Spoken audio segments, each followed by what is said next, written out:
This week on the Baseline Podcast, we talk about the craziness surrounding college football, from transfer portal to high school recruiting to finally what is going to be happening in these bowl games coming up. We also then shift to the Cleveland Browns. What is going on in Cleveland? Is Joe Flacco going to lead the Browns to a playoff appearance and maybe even a Super Bowl? And then we talk about baseball and all of the money that's being just thrown at guys left and right, and finish up by talking about just a little bit of Christmas. All that and so much more coming up on the Baseline Podcast. Hey everyone, welcome back to another episode of the Baseline Podcast. I'm Ben, that's Josh, and we are back. Merry Christmas to you all, and to all. I'm just kidding. I'm not going to go into a poem, Josh, but it is Christmas someone else time. Did, though.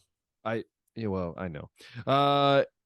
It is Christmas time. Josh has his Christmas sweater. I had mine on last week, but as I was telling Josh before we started recording, that it gets very hot in this room, and I didn't want to sweat all the time. But I'm not sacrificing that much. I'm sorry, guys. I'm sorry. But no, Josh, did you get all your Christmas shopping done? I know we're recording this about 5 days before Christmas, but is it all done? It's all done. Yes, yesterday I got the last of it. Well, I'm glad. I'm glad because my Christmas shopping is still getting completed. But see, the one perk is I told my parents that, you know, their Christmas gift is the fact that I came to America for spent $2,700, right? Come to America.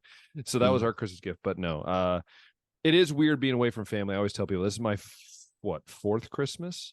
Oh, wow. No, 20, 21, 22, 20. Now, this is my fourth Christmas being in Hungary. So it's a little weird. It's always weird. But hey, we are enjoying the Christmas spirit. And Josh, speaking of Christmas spirit, by the way, before we get into it, just a happy birthday to my dad. Dad, you're listening. Probably a little late, a couple days late, but happy birthday. We love you, big guy. I know Josh loves your humor that you bring to the show when you're on. That makes no sense half the time, but you are here in spirit. So anyways, happy birthday, Dad. And Josh, it's Christmas time. There's been a lot of gifts given to a lot of college teams, both in the transfer portal, but today was signing day. Or at least early signing period. There's like 30 signing days at this point. Yeah. We had nothing big and crazy. There wasn't any big crazy news. I think the biggest, there was a few flips obviously that we saw, but how'd you feel about your Florida Gators, and how'd you feel about overall? How'd you feel the signing day went? Yeah, it obviously wasn't as strong as what it could have been just because of a couple flips over the last couple days. But like we were mentioning before the show started, we managed to hold on to DJ Lagway, number 4 recruit in the class, a little bit, yeah. And then number 2 quarterback. Yeah. So holding on to him is good. As of right now, LJ McCray is still considered a hard commit. I don't think there's been any official sign, but that's number 6 recruit and one of the top defensive linemen. Also, looking like he's going to stick around with Florida, so that's nice. So Billy Napier's been bringing in recruits. I mean, this was the same case last year. We lost a couple of them to the portal this year, unfortunately, but hopefully that trend continues. We continue to stick with the talent acquisition route, and maybe it's going to lead to some more wins down the road because, I mean, geez, if you thought the Florida schedule was tough this year, wait till you see the schedule next year, and Texas and Oklahoma coming in, and it's never going to be any easier. No. So, no, yeah. I mean, I think signing day. Now, I'll talk to you about this. I mean, I'll briefly go over to Ohio State. I mean, Ohio State, they got pretty much everyone they wanted. Obviously, they've lost a couple guys to Miami, which is not surprised if they Justin want money. Scott was one of those big ones, I think, right? Mean, yeah, but I think part of it is like, okay, lose the guys that want the money, right? If they want to go to money and go to Miami and maybe be developed, maybe not, depends on who you talk to. They got the big one in Jeremiah Smith. They got Edric Houston, which everyone today was like, oh, he's going to Alabama. I'm like, okay, let's just wait this out. Jeremiah Smith was huge. You know, they thought Miami might get him or Florida State. He decides to stay at Ohio State, go to Ohio State. Obviously get Aaron Nolan. You get a lot of these guys that they were, talking to. And you look at it and some people are like, oh, they had a down year. I'm like, dude, they're the number 3 class. Like, I just love when people are like, Ohio State had a down year. Last year's class was number 5. This year's class number 3. And to me, that just shows the consistency of Ryan Day and the staff. I think the staff and Ryan Day have done a great job. I don't know if you saw the press conference of Ryan Day where he like found out about Jeremiah Smith and he looked like he had a big brick fall off his shoulder. He's like, oh, I've been worried about that for the last couple of days. Right. So, but I want to bring up a point to you before we get into like some of the big commits and things like that. Do you feel like that this whole commitment thing and the signing day thing, like, do you feel like we're at a point now where like, because I've always been weird about the commitment thing. I've always felt like, you should honor your commitment. That's just the way I was raised. Like, you verbal commit. I know that's not the way it works in football, but like, do you feel like it should just be like no one commits, signing day, just choose who you want? Like that That's to me, that's kind of yeah. what I feel like At it this should be. point, when you change your commitment sometimes 2 or 3 times, It's like ridiculous. some of these kids do, it's like, well, what's the whole point of saying you're a commit then? Because commit means you are committed to that team and you're going to Yeah. sign with them. And if you don't do it, then you never really were committed. Well, So it's just like, yeah, okay, maybe we should just do away with this entirely and just have yeah. everybody sign, and we can have like the 247 crystal ball pick still, and you can still kind of say who you're leaning towards, but there's no point in commits. And it's like signing day, you really find out who's was truly committed all along. Yeah, I mean, if you think about it too, like one of the other things that came to my mind was look at Dylan Raiola. Like, right, once he decommitted from Ohio State, I think it was within 2 months, and Aaron Nolan was committed to Ohio State, right? Like, teams are not taking this whole decommitment, I might commit back. Like, no, like I think some teams, like Ohio State, for instance, and I know other Yep, they teams got are to like this protect too. themselves. They're like, okay, well, if you don't want to commit to us, fine, then we're just gonna go get another guy. And I think the in the one case, like that's great. Other case, people said Ohio State's a little bit too timid on things like with NIL. I'm like, they got Jeremiah Smith to come, and I know the money wasn't a big deal, but let's be honest, behind the scenes, it is a big deal. And I think they had enough money and said Brian Hartline's going to be your coach. And I think, look, at the end of the day, and I believe this, Josh, and you'll probably agree with me, right? The last few big classes, Texas A&M, some of these other places, guys are leaving. What matters ultimately, Josh, is that are you getting developed? And Ohio State has proven, Alabama, Georgia have proven. Look, we might be 11-2 one year or 11-1, but you know what? You're going to develop and be the best NFL prospect you can be. And I think that is changing guys. Like, even though this money is changing people, look, I don't want someone that's just coming for the greed. I really don't. Like, we went through that with Quinn Ewers. I don't want that. I want a guy that's going to come to Ohio State, or for you, go to Florida and is going to like, I want to come here to play for the Gators or play for the Buckeyes and get developed. That's what you ultimately want in a recruit. Yeah, let me just share some of these stats from the team rankings, just that kind of validate what you're saying. Alabama #1, Georgia #2, Texas #3. They continue to climb the ladder in recruiting. Yeah. Sark has done a great job there. And Ohio State here 4, Oklahoma 5, LSU 6. Now let me read off some wild stuff here, man. Bama's got 9 5-stars right now in this class. Yeah. 9 of them. There's only 30 every year. Is this ESPN This or is 247? 247, Okay. 247. And I think they only do 30 or 32 5-stars every year. So Bama's got 9 of them. Georgia's got 5 of them. Texas has 4 of them.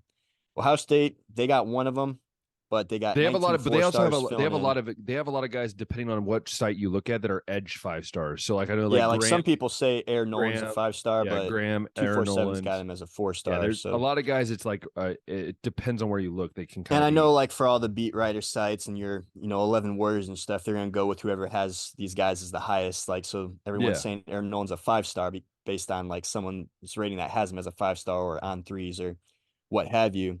And then, speaking of Texas A&M, Ben, they're down. I mean, they're still solid at #15, but that class that was record-setting for them with the amount of money they spent and just with the amount of talent that was included in it, they got 2 5-star kids and 11 4-star kids right now. yeah. I guess to me, I think it's weird though. I look as someone who's coaches football now, but also coached basketball at the college level. Like I know what it goes into recruiting. I really do. I've seen it. I've seen the struggle sometimes to get guys to commit.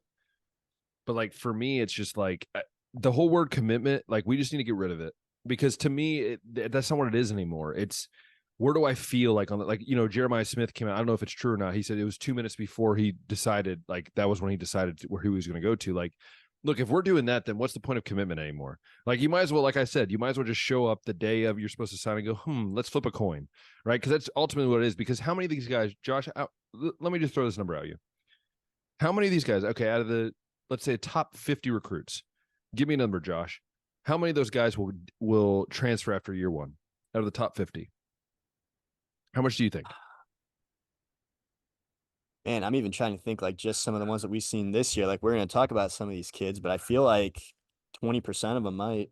So that 15, so at 20% this could. point, That's just a guess. I don't and know. this is what I'm asking you, Josh. Would you rather have a 3 or a low 4-star who you can develop, or would you want the guy that is top notch, but he's not going to commit to you for at least 3 years?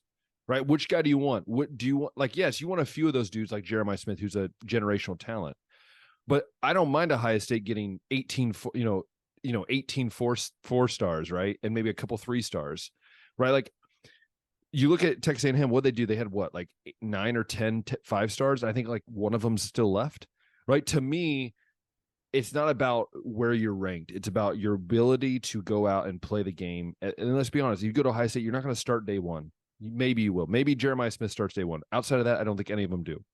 So for me, that's just where I sit, I think, with this whole rating thing. And I think rankings just screw the whole recruiting thing up too. This thing. Yeah. Yeah, the transfer portal always ends up messing up the recruiting rankings because let's just say you had this number one class and it's like, okay, well, now we're going to our junior year and that number one class probably refigures to maybe like the 20th or something like that. Yeah. But it is crazy. And I again, I think we're both, happy. I'd say we're both kind of happy with the way our teams, recruited. Like, I wish we would have got Scott. I wish we would have got McClellan, and, but McClellan wanted to go play for money and Scott went to Miami for money, and they lost a running back as well. But hey, nowadays, man, if you can get, 90% of your recruiting class that you guys wanted, I think you're doing a pretty good job. And it's like what Berm said on the podcast. He said, look, Ohio State had 3 worries going into signing day. Were they going to keep McClellan, Smith, and Houston? And they got 2 out of 3, 67%. He goes, that's passing in most schools. So you know what? We'll take it. For sure. So I mean, we look at the obviously the recruiting for the high school side, but it's like, I think the 247 like main guy said, he said coaches now are not just recruiting their own players to stay. They're recruiting high schoolers. Then they're also recruiting transfer guys to come in and fill spots. It is a wild time to be a coach. This is why I've always said I will never be a college coach, especially for football. I will stick to high school or European level because you don't have any sleep. How do you sleep? I have no idea. But speaking of transfers, Josh, I know you really wanted to bring this up today, as a topic. Obviously, there's a lot of change going on in college football. So why don't we hit that ground running? Yeah, probably the most surprising commitment out of the portal, I guess, if you will, that we got was Dante Moore choosing Oregon. That was so weird, man. Who he initially was committed to as a high school recruit and then decided to flip to UCLA.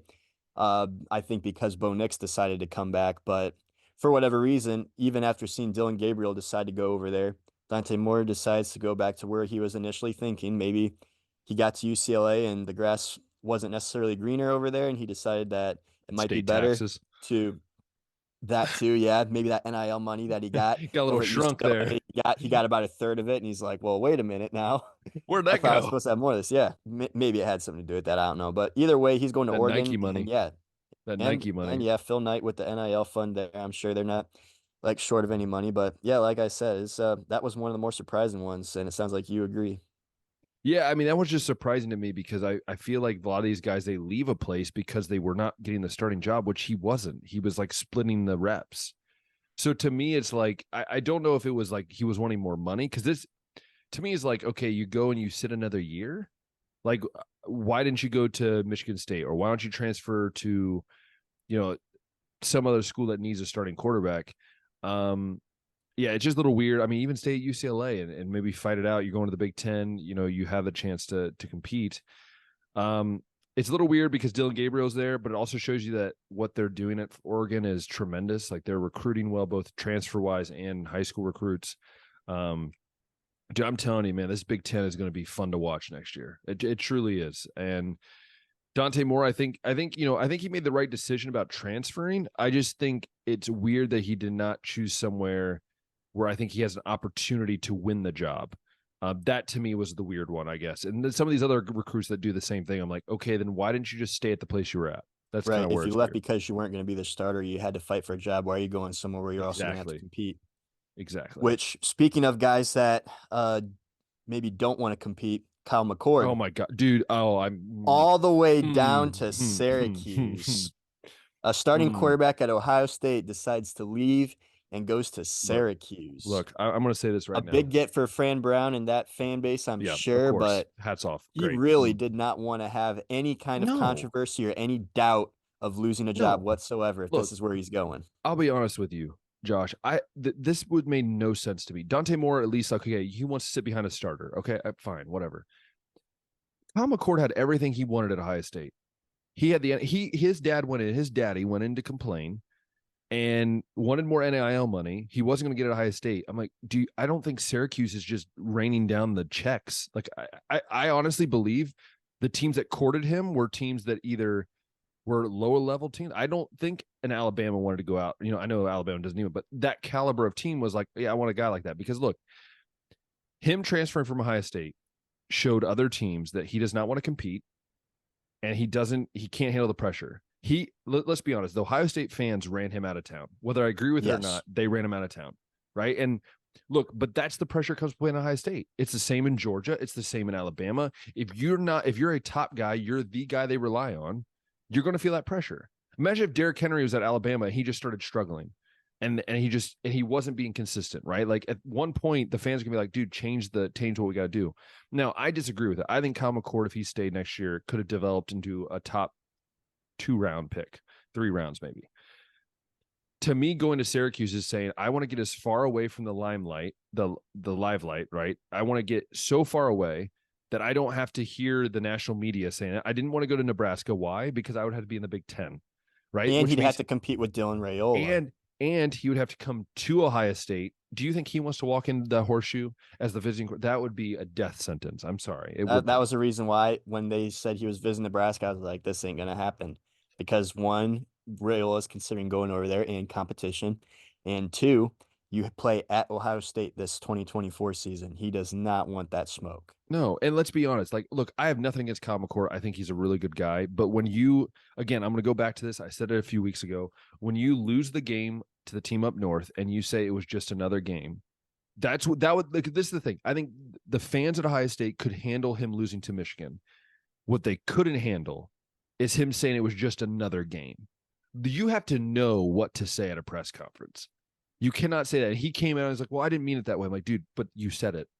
And now it's there, and now they're going to use that as a weapon. And unfortunately, that's what happened. And now he's going to go up and play at Syracuse, and like, no, dude, no one's going to watch him. Like, I'm sorry, no one's going to watch him. I don't think so. Yeah. Look, if anything, go to Rutgers, man, where your dad was a quarterback. My head coach here in Hungary, he was like hoping they would, because they have no quarterback whatsoever at Rutgers, and he didn't. So again, I agree with you. Probably one of the weirdest ones, probably the stupidest move, to be honest. But again, he has no fight in him, so I'm not surprised. Yeah. We got a couple others that I think were competition related too. So there was rumors that Will Howard was going to transfer to USC, Kansas State's former quarterback, which did happen. But before he officially made that announcement, their 5-star freshman quarterback from this last season, Malachi Nelson, who we all assumed would take over for Caleb Williams, hits the portal. Yeah, he doesn't like competition either.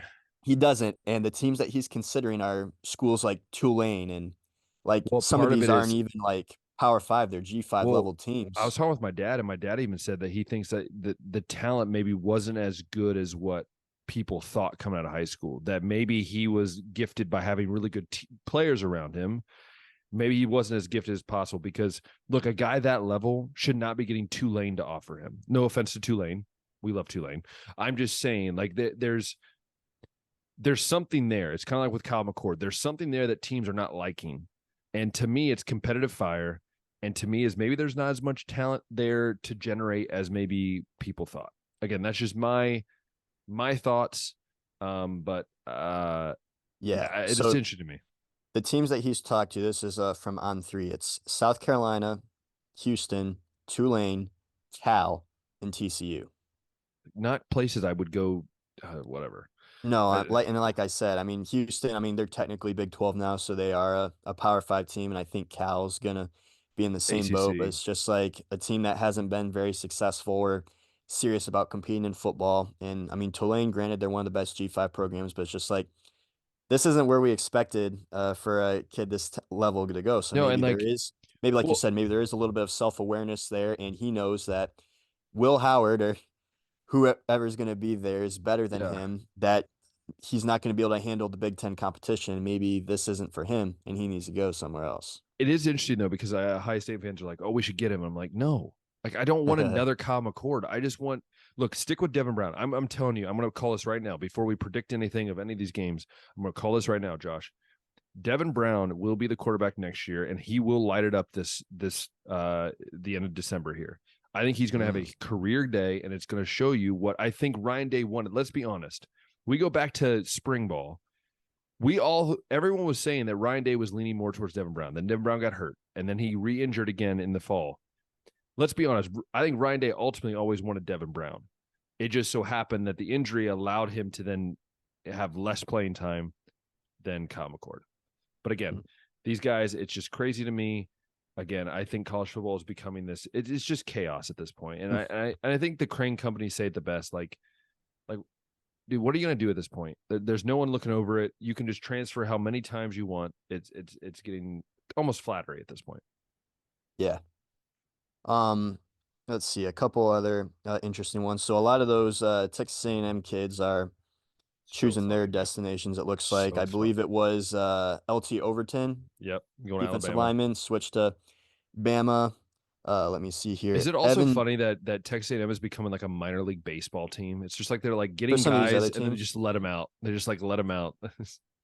Not officially yet, but Walter Nolan, who's the #1 player in the transfer portal right now, a defensive lineman from Texas A&M, is being crystal balled to Ole Miss. So we'll see. Dude, Ole Miss, by the way, that is continues to be the just case. racking in dudes. They are. Ole they Miss got, I is think, racking 5 in dudes. 4-star kids right now. And they got the old Florida committed defensive end, Uguchamaga, whatever his name is. I don't know his name. Whatever his name is. Yeah. Not good. You know who's not racking in kids? Florida State, man. They're losing guys in the portal. They're losing guys like commits to Alabama. Like, dude, they couldn't get Jeremiah Smith, man. Florida State is just struggling. That was going to be tough to flip him from Ohio State as it is, but we've seen it happen before where they ended up losing. They lost Travis Hunter. Yeah. But it's just embarrassing, though, to lose him to Jackson State. Just saying. We all know that was more so Deion than the destination, but still very weird and unprecedented. Well, even look at, if you talk about Deion, he got the #1 tackle this year in the high school rankings. And then a week later, this guy's like not signing with Colorado. He's still deciding. I'm like, wait, what? I was like, how does this happen? Committed, bro? I was like, what? Then what's the point of making a big announcement? It's whatever. Money, man. Yeah, Money still talks. some of the bigger ones that aren't even really crystal balled anywhere. Nobody really knows for sure are Julian Fleming. Well, Penn State's being rumored. That's 100% crystal ball on 247. We will see, but Evan Stewart, 5-star wide receiver from Texas A&M. I would love Nobody has any kind of lead. I would love a high safety to get him. Nyland Green, 4-star corner from Georgia. No news on him. Also, AJ Harris, a 4-star corner from Georgia. No news on him. Still nothing from Cam Ward. No leads really on him. Do you feel like with him, he might lean to just go to the NFL? Like, there's part of me that just thinks he might just decide, yeah, I'm just going to go give it a shot. And DJU's kind of in the same boat. Yeah. I think they're like, no teams really want them because they're kind of inaccurate. They're not necessarily the best passers, but they're freak athletes. It might be one of those. They might be looking for an NIL situation that could put him in maybe that 3rd to 4th round pick level. And no one's wanting to spend that money on those guys. Yeah. So DJ, I think out of the two, I think DJU transfers, but I think Cam Ward at the end of this is just going to be like, I'm going to take my chances and maybe be like a 6th round pick. Maybe, yeah. And then Malik Murphy from Texas, their backup quarterback. That one is one that I'm really interested to see where he goes because I think he has a lot of upside. I just think that he has to go the right system. He cannot go to somewhere that's just going to bury him in the depth chart. For sure. Like Michigan State, I know they got Chilis from Oregon State, but that was a guy I thought that would be a perfect fit for them at Michigan State. Yeah. Yeah, I really think Murphy's going to go somewhere where he doesn't necessarily have to compete, but where he can start. Like Indiana. Just show up at Indiana, man. Or Purdue. The other one that hopped in too recently was KJ Jefferson, the quarterback from Arkansas. So he'll be playing year 6. You know what he reminds me of? He reminds me of like an Indiana Purdue quarterback, KJ Jefferson. Just like kind of one of those dudes you kind of know about him, but he's just like, he's a solid dude, solid leader. Yeah, it kind of sucks because for 2 years there, he was looking like a really solid college quarterback. Then this last season, whether it was just lack of talent around him or where did McCall go? He just fell off. Grayson McCall. I think he's North Carolina State, right? I think it was. Which one? Which is also another one that I'm like, he fell off the radar like it was last July. Yeah, well, that's what happens when Jamie Chadwell leaves, and then Well, they no, end up. no. What happened? That's what happens when you decide to stay, not just take your money and go. Right? He should have went to the NFL when he had like the high grades, but then he decided to stick it out. Or just transfer to like Auburn or somewhere with like Yeah, Hugh Freeze or something like that. It is NC State, yes. yeah. Yeah, I and then we also saw Jamie saw. Chadwell leave NC State and go to Liberty and go undefeated. Well, I So saw that Colorado, they got a few transfer O linemen, and then one of them's going back to I think Indiana. Like he decided not to transfer to Colorado now, and the other one obviously is the freshman, and he's thinking about going to Oregon. I think it's just so funny. Like Dion gets these dudes, and then they're like they get to campus or they visit. I don't know what happens, and they're like, yeah, I don't know about this. media's It's gonna just have to fascinating. really, really, really make it look good when they go 5-7 next year, right? And say, Dude, look, I'm telling improvement, you, one man. game. I'm telling you, dude, when I saw he was like coach of the year or whatever, or like whatever that thing It was, was that Sports Illustrated I'm Sports just like, Person of the I'm Year, like, why? He went to 5-7. Like, I'm four and sorry, that eight. does sorry, 4-8. That doesn't like dude, if let's say it just bothers me because like any other team that goes 4-8, they're like fire the man. And here it's just like, And it's not even like going from 1-11 to 4-8 is this incredible, unprecedented move. All that was cool about it was all the transfer kids. But like I brought up when it initially broke, yeah. when the news broke, was Northwestern was 1-11 the season before. They fired their head coach like a week before the season started and went 7-5 with an interim and no Gi- five-star kids give and me no your 50 give me your transfers. thoughts on uh give me your thoughts on the Colorado stuff while I go take care of something. I'll be right back. Keep talking to the crowd. Ugh. Yeah, the Colorado stuff, it's interesting because some think players are even coming out and talking, which I don't necessarily know if that stuff holds much water because I look for the stars, not necessarily the kids that are the backups.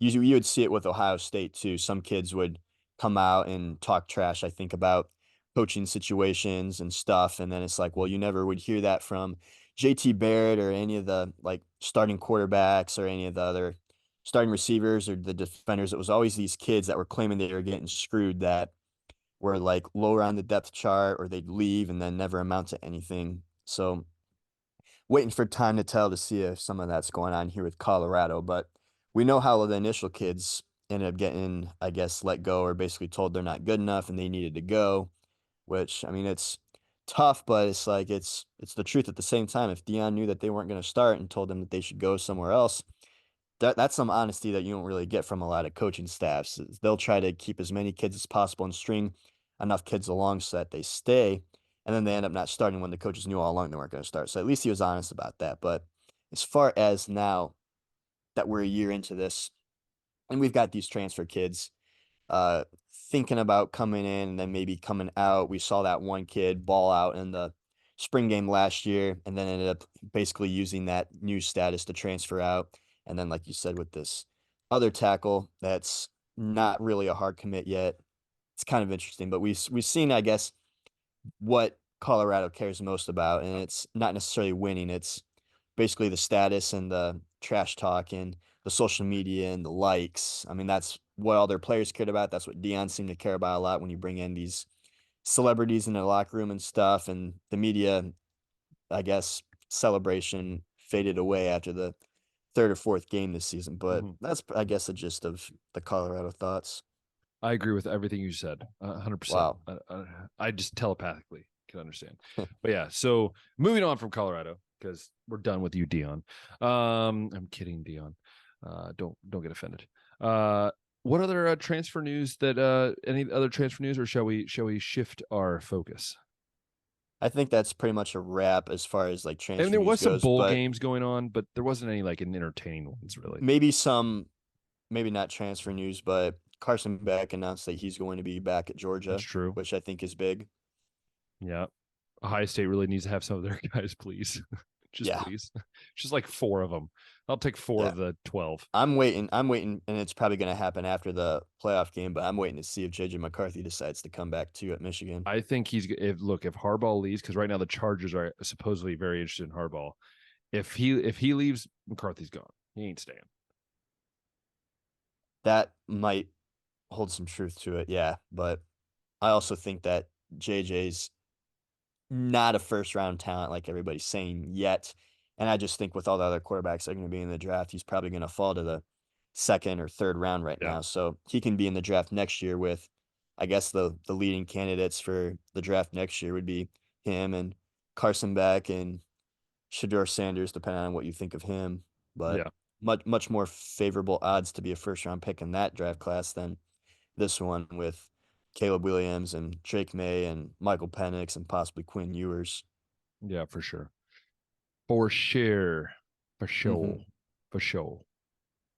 Yeah, we can shift gears, sticking on the gridiron, talk about these Oh, Cleveland dude, Browns, dude, man. dude, these Browns, man, they make me. I told my dad this, Josh. I want to make a quote before we start talking.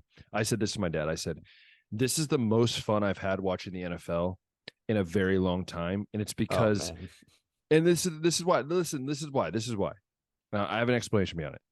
It has nothing to do with the rest of the NFL, right? Like I could care less about the rest of it. It's the fact that when I watch the Browns, I feel like a kid again. And I know Joe Flacco has just said that a few weeks ago, but I do, man. Like it's fun to watch this team when like all these injuries. I know it's very frustrating. It gives me a heart attack every time someone gets hurt on the team. Just the way this team wins, man. Like Joe Flacco looked terrible for like 3/4 of the game on Sunday. Looked awful. And then he was just making throws like he was 25 again, right? Like so to me it's been fun to watch, man. That defense, by the way, someone commented, Josh, and I think you'll disagree with this. They're like, "Oh, the Browns defense gave up 17 points." Excuse me. The hold on. The Bears had the ball at the 3-yard line. They had a pick six, and then they had a couple penalties on that field goal drive. Literally, 3 points is all the defense really gave up, if you really think about it in the long scheme of things. And still 17 is like anytime you're holding a team That's under nothing, 20 man. consistently, I'll take it. Yeah. It's again, this defense is phenomenal, but I want to hear your thoughts on that game and kind of where you feel where's the state of the Browns right now? State of the Browns right now is I guess they continue to win games in ways that you wouldn't expect. Granted, How they're much longer given though? how many. How much Yeah, longer? how much longer? Well, we're gonna get some help this Sunday because CJ Yep. Stroud is looking He like he's cannot gonna be play. ruled Yeah. out. Which will Does that mean that huge. Davis Mills is playing No. quarterback? Is that who they Case got next? Keenum. Case Keenum. Oh, Case The Keenum, old man coming back. classic experienced backup quarterback and also a former Cleveland Brown. Yeah. So Case Keenum, I mean, obviously we'll talk about that game in a second, but I guess my biggest worry, and I'll ask your biggest worry. My biggest worry of the team right now is the offensive line because it looked Yes, we atrocious. just continue to lose every single tackle that steps on the field. It's eventually going to catch And up to us, I Batonio, feel and like. Batonio got hurt, which I don't even know how his health is doing. Yeah, 'Cause, I mean, we were down to one starter from the beginning of the year. One. yeah. It's It it's scares me tough, but because how yeah. much longer can you handle this before it snaps, right? We've had a lot of branches bend and they keep bending and they keep bending. When's that last one where it does snap and then we start seeing 2 or 3 losses in a row? And again, they have a very favorable end of the season. Maybe you get Delpit back in the playoffs. Maybe you get some of these other guys back. But to me, they're going to have to rely on the defense, which scares me. And they're relying on a 39-year-old quarterback. So Hmm. to me, it's what's going to happen. They got to get the running game figured out because that was non-existent again. Um, again, dude, if this team, like all I'm asking for this team is win like one game in the playoffs, man, then you've conquered what any other team would hope to conquer with their starters, and they've done it with basically backups.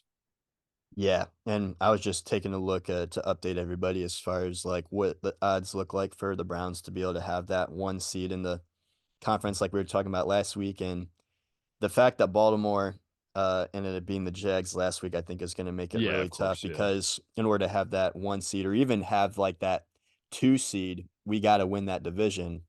And Baltimore looks like they're going to roll on here and win that division. So it means yeah. that we're going to have to be a wild card and play against, a team like let me see here who's looking It's like looking that. like Well, it could be this. the Jags actually. It could Yeah, be the Jags, yeah, which we already handled them, right? yeah. So I mean, I guess to me, like I look at these last 3 games, and I think the Texas, as I said last week, the they're Texans all win. winnable. The Texans Yeah, without CJ it Stroud, the looks a lot Jets more with Zach winnable. Wilson, and then the Bengals.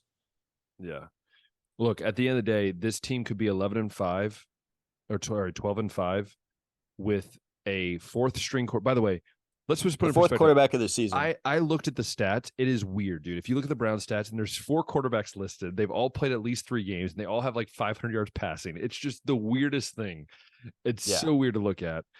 The running backs have been so inconsistent. Njoku, by the way, was the best signing. But I remember, Josh, we both were very kind of not upset, but we were like, why did we sign him to the big deal when we're like so many other guys we should sign? I now regret everything I said, because that man is worth every penny that they paid for him. He's a He beast. just has this chemistry with Joe Flacco. It's like, how did this even like get this Exactly. good when they didn't even go Well, through it's camp or anything? someone said it finally shows what happens when you have a capable quarterback who can throw the ball down the field. And it's true. When you finally have like, again, nothing against Deshaun Watson. He's just hasn't been healthy. He hasn't been like available all the time. And I think Joe Flacco is just like, the one thing about Joe Flacco is he does not care if he turns the ball over. I know he does, but he just doesn't care. He'll chuck it down the field if it's He triple doesn't have coverage. that fear of No, failure that like a young quarterback might have getting exactly. in the first time. And Yeah. you know what? I loved seeing the weird play where Hunt's in the backfield. He gets the pass, he gets the snap, he flips it to Flacco. Flacco pitches it back to him. I like when Dorian Thompson Robinson ever thought he's going to run. He throws a screen pass. Like the Brown Stefanski, by the way, if people need to stop hating on Stefanski, I know I was a hater for a while, but this man has taken this team with a 4-string quarterback, a defense has been banged up, an offense has been banged up, and has turned this team into a contender for, let's be honest, they're a couple wins away from being the AFC Championship game. Yeah, it's I mean, there you can't really hate the coaching in this No, situation because there's coaches out there that are in much better situations than this that are losing games. And you see, like the Chargers, they got Justin Herbert, their franchise quarterback, playing basically the whole season. They got Austin Eckler, their starting running back, and they're losing to the Raiders, getting up 60, and he's already fired and out for the and out this season. So there's definitely coaches out there that are doing less with more.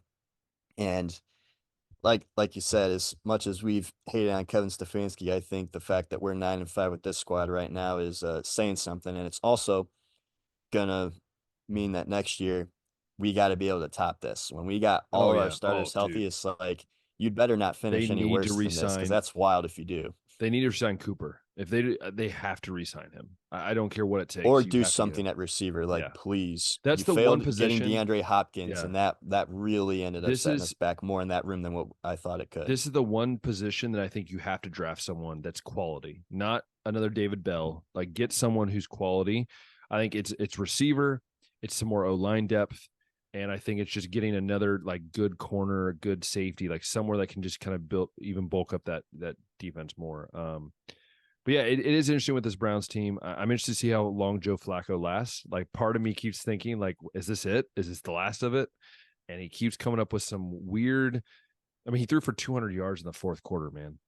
He's got the 5th most passing yards for someone through their first 3 games with the team. He's the only Browns quarterback to throw over 300 yards this year. I mean, the dude's gonna be 39 in January. It's just remarkable. It really Mm-hmm. truly is. And you have to keep him. I keep telling people they have to sign him next year just as a backup. Like you need to keep him. I mean, Clearly, like out of all the other options, like that's the best backup option next year if he and you know wants to what? come back and do it. He said it's funny. I think it was like the post game interview where he said like he was hated for so many years and now like they treat him like royalty. He said it's very Yep. funny. It's true. I mean, us Browns fans, we'll turn on you in an instant, and then you'll become our fan favorite in an instant. It's just the way it works in Yep. Cleveland. But Probably would have been the case. Probably would have been the case if it was Ben Roethlisberger too. yeah, it's that. Well, that one be a little bit harder to swallow. I think. I did Yeah. just. Yeah. So yeah, I mean the Browns are definitely. I think you would say like let's preview this game. What is your prediction for this upcoming game with the Texans? How do you think the game will go, and what do you think the final score will be? Yeah, it's it very well could I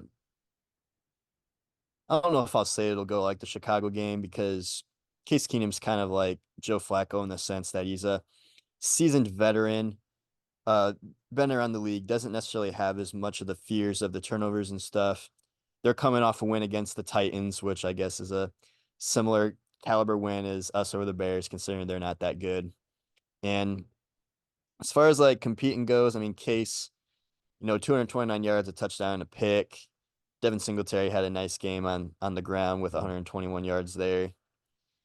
So defense is gonna have to, continue to lead us, and Joe Flacco is gonna have to continue to manage games. But it's definitely a winnable game. It's at Houston. We're a I two and a need half Garrett. point favorite right now. I need Garrett to snap out of his sackless. He's had 3 games, I think, without a Yeah, sack. It'd be really nice if we could get a sack fumble or get one of those defensive touchdowns to yeah, work out for us. So yeah. It's I'm gonna true. go ahead and say that they're gonna win this game, though. I don't even care that we're on the road. And this, I believe, there's a chance we can clinch a playoff spot if things fall our way. Right now, only the Ravens have done that in the Yeah. AFC, but since this is only 3 games left, I think that let me run through the standings here and see if I can maybe give you an No, idea. we'd have to have a couple other teams behind us lose, I believe. I think there has to be a few other pieces with the loss for the Which is Ravens. crazy that we could go 10-7 and still miss the playoffs, but That's the way let's the see. AFC works, man. Yeah. Okay, so if Houston ends up losing that game, if they win out, they're also 10-7. And if the Bills lose this week, they can win out and also go 10-7. If Pittsburgh wins out, they can go 10-7. If Denver wins out, they can go 10-7. So yeah, I Pittsburgh's guess not there's going still. 10-7.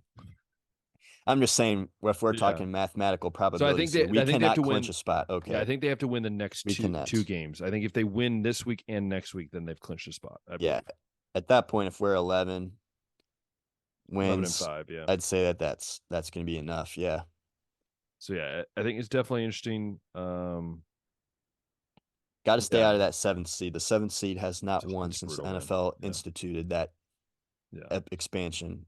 I think Pretty yeah, stupid, I think be all pretty right. useless. I'm gonna go also with a win. I think without CJ, if CJ Stroud was playing, then I'd be a little more cautious for a win. But I think this defense is going to lock down the Texans. I don't think they have any shot really. They play fast, physical. I think Chris Sims, I think it was. He said he has a man crush on the Browns defense because they just play so fast and physical. Hmm. Um, I'm going to say that the Browns win. I'm going to go 28. I'm going to go 28-14. I think the Browns will put up some 28. point. Yeah, I think Joe Flacco has some magic in him. I think Njoku gets. I'm gonna buckle down on this. I'm gonna say Njoku gets 2 receiving touchdowns. Cooper gets another one, and I'm gonna say Flacco runs in a 2-yard sneak. So I'm gonna go. Flacco is responsible for all 4 touchdowns. I'm going bold, baby. Bold or go home.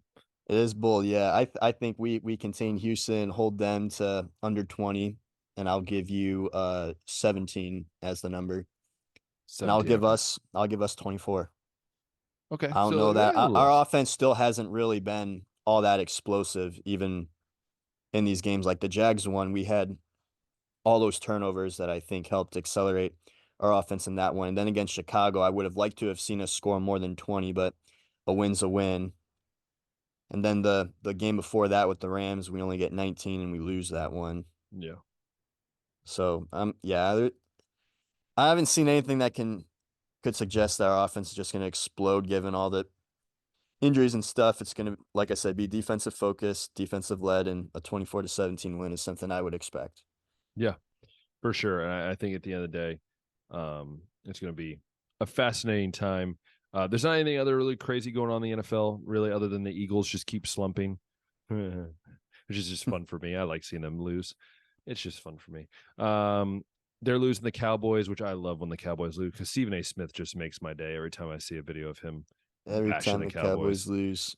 Which is funny because I believe he is an Eagles fan. I think I'm not sure on that, but Yeah, I don't know. He's from New York. He doesn't really like express fandom in the Jets or the That's Giants true. or the Bills. Um, But um I also want to make breaking announcement real quick. The Michigan has received notice of allegations from the NCAA regarding alleged violations by the football staff during the COVID-19 recruiting dead period. There's like level 1 and level 2 violations. One of them's to Jim Harbaugh, and then there's like 4 level 2s to the University of Michigan. Yeah, so I think this could be the sign that Harbaugh might be on his way out. could be. Just stating a fact. Anyways, back to the NFL. Yeah, nothing really crazy other than the Chargers firing their head coach. I know the Falcons are probably getting close to probably letting go of Arthur Smith. I wouldn't be shocked. Might They have have to, they yeah. It have just they hasn't have worked. misused Pitts. By the way, can we put the Pitts on the Browns because they have misused that man so poorly? I don't know. I think Kyle Pitts' film doesn't really help him out either. But No, that's true. I mean, for a fourth overall pick, you would have liked to have seen them at least try a little bit more with yeah. him than they have. Speaking of tight ends, Sam Laporta for the Lions, dude. If you had that guy Yeah. on fantasy, that is a game changer.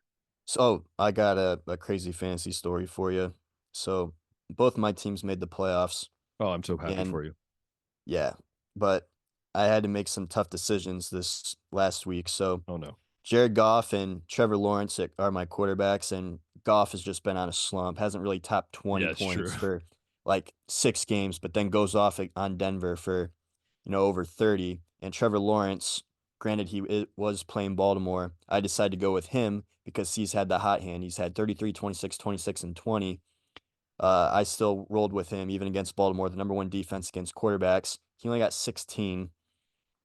Still won the game though, even with T. Higgins scoring 18 on my bench and Jordan Addison scoring 24 on my bench. Two other guys that have been inconsistent and slow the last couple weeks because of lack of quarterback play. But my opponent played so bad that it didn't even matter. I still ended up totaling over 100 points, mostly because I have Christian McCaffrey on my team as well. This week's matchup, though, I'm playing a friend of the show, Bryce Palm. It's going to be Oh, who's an interesting. Eagles fan? Who? Ha, Bryce. Who also has Jalen Hurts at quarterback, That's funny. and That's he funny. has Debo Samuel at wide receiver, That which seems a little clash there, man. That's just a little clash, I think. Debo and McCaffrey, man. Yeah, I got Debo on my other team that's in the playoffs, and I know how well he's been playing. And this is what our starting lineups look like as it stands right now. So, Trevor Lawrence for me.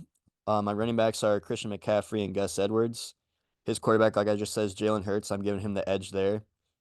His running backs are Saquon Barkley and Kyron Williams. Just because I got McCaffrey, I'm going to give myself the edge there at running back. Wide receivers. So right now he's going with Amon-Ra St. Brown and Debo Samuel. I'm going with DK Metcalf and Jordan Addison. I'm giving him the edge at receiver. Tight ends. He's got Travis Kelce, which automatically means the edge no matter who I have. And that my guy's Hunter Henry, who's been touchdown dependent.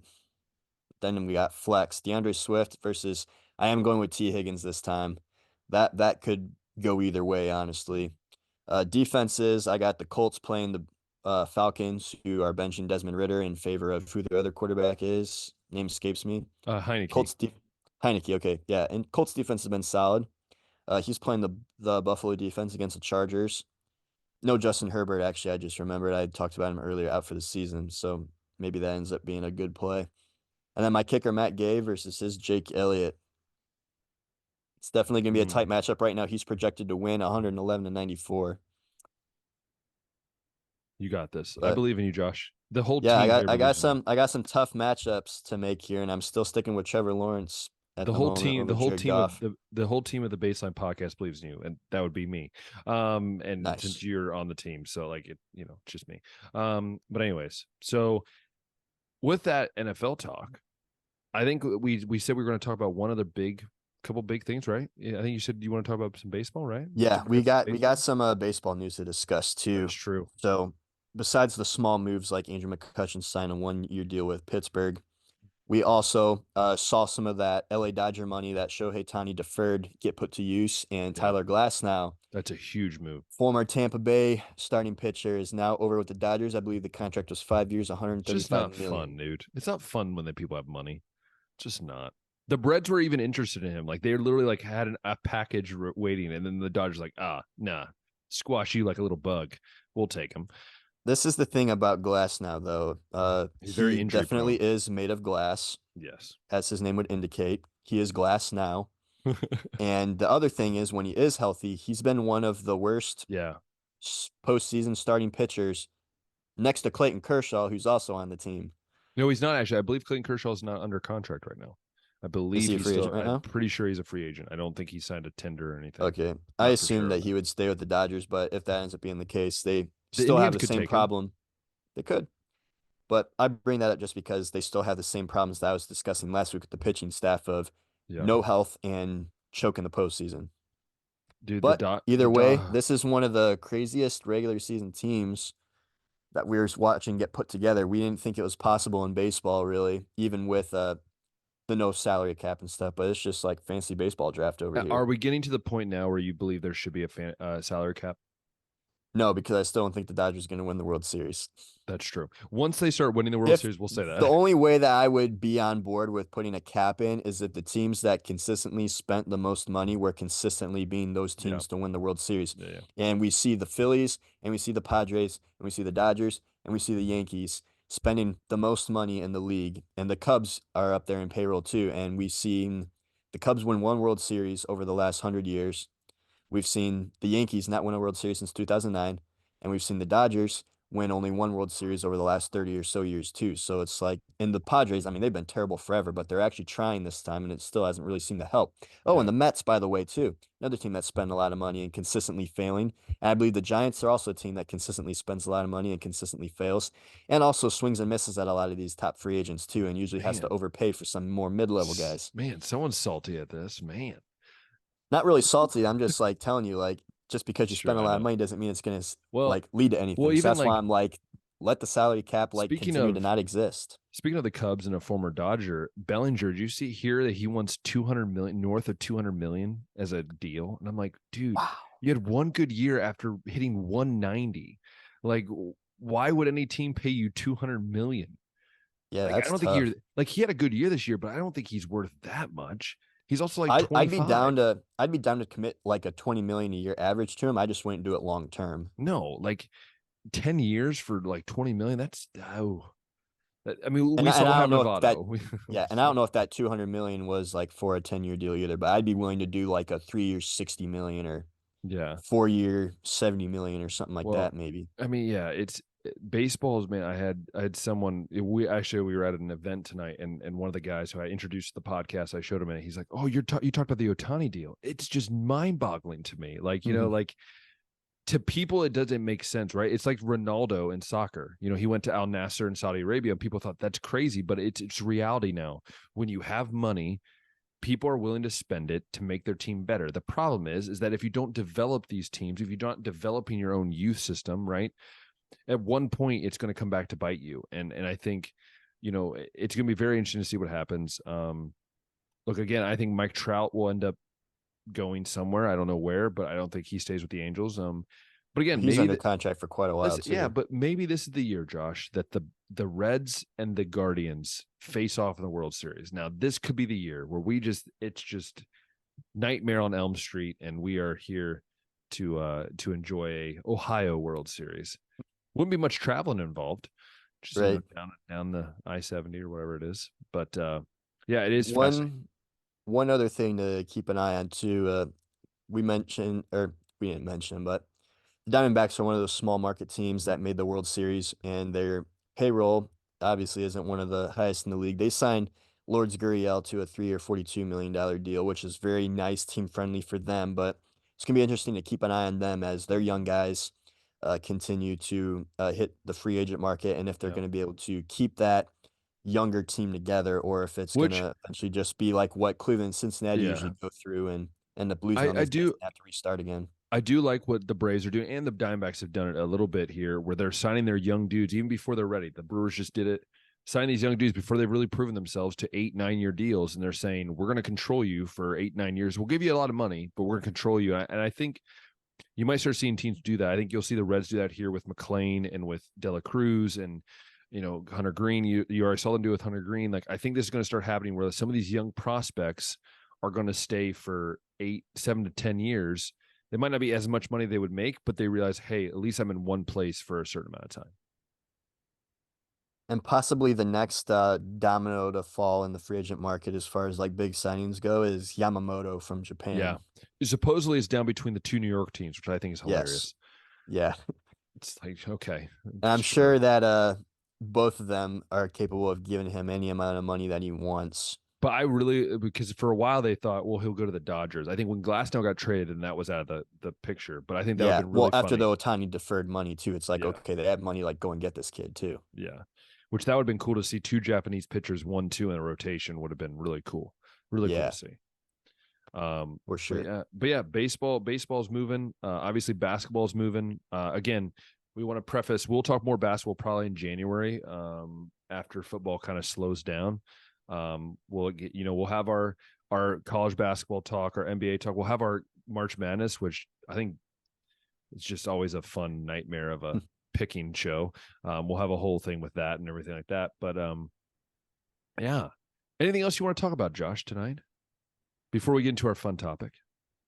Not really, but on the topic of NBA, Oh yes, while I'm looking through the standings, guess who has the number one record in the yes. league It's right now? stupid. It's the Magic, isn't it? No, it's actually the Minnesota Timberwolves with a 20-5 record. They're 20-5. 20-5, dude, in Minnesota. Can you believe it? What? I can't. No, they had Rudy Anthony Gobert, who we thought Edwards, was Carl jeez, Anthony Towns, Rudy Gobert, Mike 20-5, Conley. and the Warriors, I believe, are like 13-15. I think the Cavs are 14-12. Like the Magic are really good. Like, dude, this is just the freaking Detroit Pistons are 2-25 or whatever they are. The Spurs are like 4-24. Like it's a wild, wild west out there. Yeah. The Spurs, yeah, they are in the bottom of the West at 4-22, but Victor Wembanyama is looking like early rookie of the He is year looking good favorite though, with yeah. 19 points, 11 rebounds, 3 blocks a game. It's crazy. I think that blacks is second in the league right now. But yeah, dude, the Pistons are bad, man. They're Yeah, very bad. bad. They're so bad. So bad. You know what's not so bad though? Christmas, Josh. Christmas is Christmas is awesome. a great time, and we thought we would take some time here at the end of the show.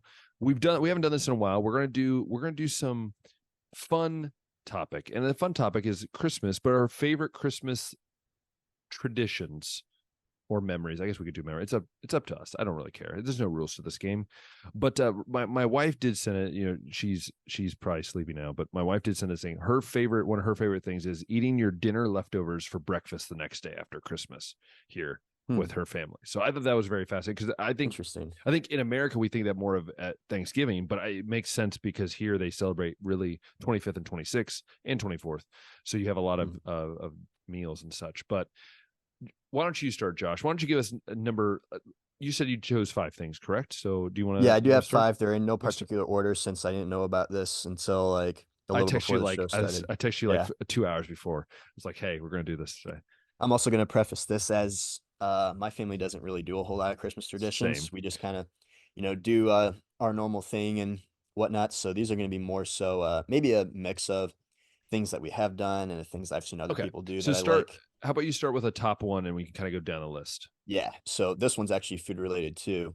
Uh, Christmas Eve, typically at our house, we usually got Christmas movies playing on in the Oh background. yeah. We've got games that we're playing, Shanghai Rummy, a popular card game in our household.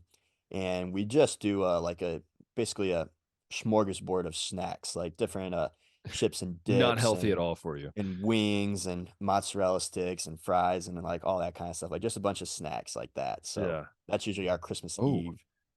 I like that. I think for me, like in my family, I don't know if we really did much Christmas Eve. And my mom's probably in the comments like, "Oh, we definitely did this when you were a kid. We You didn't definitely did a remember lot more when I this." was a kid. I'll Um, give us that. so one thing I do or I do love, and what I loved about my mom and dad was before we opened gifts, and this happened even when I was in college. I'd come home for Christmas or whatever. Is we would read the Bible story. For many times it was out of just the straight, whether it was ESV or whatever it was. But then my mom used to get like children's books, and we would read it like in that version, which was really Hmm. cool. So for me, that was always like a highlight. That we'd sit there. Usually, my brother and I would wake up way too early, thinking we could, convince mom and dad to open the gifts up early. But no, always had to read the Bible verse first because it is the reason for the season, as we both believe in. And so For sure. that's always been a memory of mine, and something that I hope to carry on with my family one day as well. And kind of on that note of the reason for this season, our family used to do or follow the Advent calendar too, Oh, that's really cool. from the start of December till the end, and we'd light the candles and talk about which candle was which and what they meant and stood for, and we'd go through a different page in a book That's so each cool. night as we got closer and closer. So yeah, that's another one that we did as a kid that we don't really do now, but a tradition that's been in the family before. That's cool. One of my favorites is my mom and dad making breakfast on like Christmas Day. Like it would be Mm. like my mom making pancakes. Yes, the pancakes out of a box because it's the freaking best. Um, And I believe we did that. I think we've even did that, because again, I said this earlier. This is like my fourth Christmas away from home. So again, this could have changed. I'm sorry, mom and dad. I don't really know. Um, but I know growing up, it was always paying. My dad would cook the bacon and the eggs. He had his thing. He had his little apron on. Just my dad doing his thing. Mm. So that was one of my favorite things. Like waking up after you open your gifts, you're excited for your gifts, but hey, mom and dad are making breakfast at like 10 a.m. And you just eat a bunch of unhealthy breakfast food, and enjoy it. I miss that, from being from home. But yeah, that's really a good memory for me. Yeah. Let's see another one.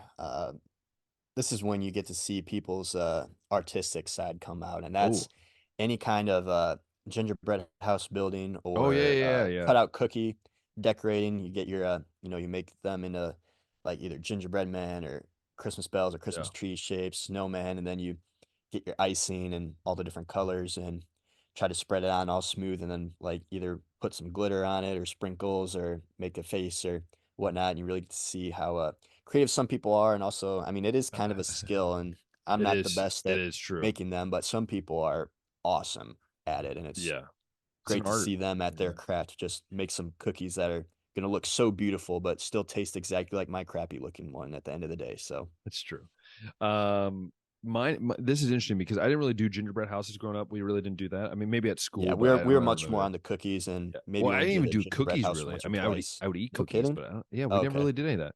But one thing that we did do that I remember, so like obviously our house, I mean, you've been in our house, it's been kind of remodeled since then, but we used to have the basement is where we kept the tree, right? That this Okay. plastic tree, because listen, everyone's going to hound me because our family didn't do a real tree. Okay. Well, we didn't do Listen, real trees listen, either. let's be honest. Who wants to have a tree that can be like lit on fire in 3 seconds or like freaking you need to water it all the time? Um, so we did a fake tree, and I remember this was just always a fun tradition. It was always like I think a week before Christmas, maybe a little bit earlier. I can't remember, but we'd haul these stupid bins all the way up from downstairs. My dad would be like so annoyed. He'd be like, "Move out of the way," like we're just trying to get this stuff up. My mom would have all the boxes of the ornaments, just like they're labeled. They have their own little box, Benjamin and Jared's box. It's all labeled, and you like always had to choose the ones you wanted to put up. And I think to me, like I always took that for granted. And I feel like now I really realize like the importance of that as a family, and you kind of have that ability to do that and put the angel on top. There was always that and everything. And I think that just it's cool because you drive in the driveway when I was in high school and you'd see the tree up, and I think that just puts memories into your life. I think that you last for a lifetime. Hmm. So another super cool one, and I don't know if this is something that's only unique to Ohio, definitely the United States, Probably. but zoo lights.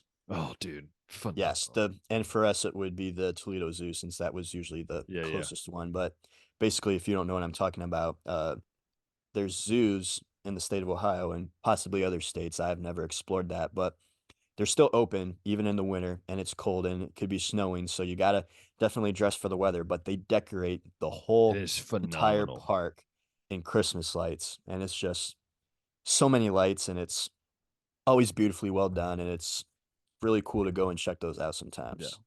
No, and I agree with you. Actually, so I have this one's tied in. There's like multiple versions of this, but for me would be Christmas lights. And one of mine would be the Columbus Zoo. I think Columbus Zoo does a phenomenal job of Christmas lights. We wouldn't go every year, but we'd probably go like every other year. I remember going.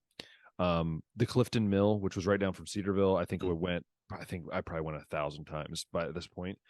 Um, but my favorite was when we were kids and my mom and dad would get us in the car and we would drive around to the neighborhoods and see the different lights, right, that people put up. And some of those people would have radio stations connected to their lights. Oh, yes. Yep. Phenomenal. Just great idea. So like here in Europe, you really don't, it depends on where you're at. You don't really see it. Like we here in Budapest, they have a Christmas market. So things are, very vibrant. But for me, that's probably one of my favorite memories growing up is just and traditions of having Christmas lights, but then seeing different people what they do. And again, that's another creativity that is really cool to see at Christmas time. Yeah. Finally, I'd throw out just Christmas movies in general. That's such a good one. Watching certain ones every year, and for me, those tend to always be the Jim Carrey Grinch, which is my favorite one. Mm-hmm. Watching Elf, watching Home Alone, um, The Santa Claus with Tim Allen, Yes.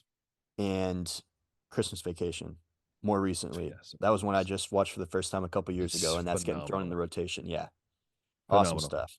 Uh, I'm going to throw one in there. Movies are my honorable mention, but the one I'm going to throw in there because I'm living in Hungary now would be Christmas markets. I will tell you, Europe knows how to do Christmas markets. So, Josh, I challenge you anytime you're in Europe during Christmas time, stop by a Christmas market. It's Mhm. phenomenal. The food there, I mean, it's expensive. You don't want to buy all your gifts there, but but getting like some fresh, you can get mulled wine, you can get hot chocolate, there's obviously coffee shops and stuff, but just like the experience, like you feel like, like when you watch a movie and you're like, I feel like I'm in the movie, like this is what it looks Mhm. like you're walking down, there's lights everywhere, you're walking down, like look it up online if anybody's listening, look up Budapest Man, Christmas markets. It is phenomenal. Warm food, you can smell food being cooked, desserts, and so many different things. It is just really, really cool. For me, it makes living here pretty cool in the winter time, especially during Christmas. But then my honorable mention would be Christmas movies, yeah, which is really awesome. So man. On that note, with Christmas markets too, have you ever heard of Bronner's Christmas World? I've heard of it. I haven't actually like obviously witnessed Okay, it or anything, but I've been there a couple times. It's up in Frankenmuth, Michigan, but sounds exactly like that. Basically, it's a store that is Christmas all year round, like a almost that like a just sounds market, awful. if you will. But been there a couple times, yeah. That is that That is that's what that that is reminds me wild. of, except the market sounds like there's Oh, more there's so many food and things, man. it's There's so only many crazy seasonal, things. but Yeah, it's yeah. it's awesome. But then on the Christmas movies, give me on a count of three, give me your favorite Christmas movie. The one movie that I like already if said it. I no, but listen, the movie that if like you had to take away all of the Christmas movies, you would watch every single time. Because I know you said, but you said the Grinch is the Grinch yours? Is that what you're saying? Like if you had Yes. all the movies taken away, the Grinch would be Yes, there. that's number one. Okay. That's the one For that I me, enjoy the most and I would watch have every to year for say, sure. look, let's be honest. I'm going to say this. It's Home Alone. Like for me, just Home Alone is one of those movies that I can sit down. It doesn't even have to be Christmas time, but I love it at Christmas time. The only other one that's up there is Christmas Vacation because Christmas Vacation is just funny. Yeah. It's just hilarious, honestly. Like, and again, I just love that. And again, Polar Express will always be that one that's in my That's heart. another one that's like a sleeper. Phenomenal. That's like 6 or 7 for me, Yeah. just on the outside of the Yeah, top 5. it is phenomenal. But those are our Christmas memories. We hope you guys have a phenomenal Christmas. We wish you all a Merry Christmas. We hope you guys have a safe holidays. We hope that you travel. Again, the plan is to be back before New Year's and before the bowl game, the important bowl games, and all that. So we will definitely find a time for that. But we do want to say is from us every year, the last couple of years we've been doing this, we've really appreciated it. We hope you guys have an amazing Christmas, amazing time spending with family. If you love watching this episode, click that thumbs up button, hit that subscribe button, hit that notification bell. And if you love listening to it, make sure you share it with friends and family. But until next time, we'll see you and Merry Christmas.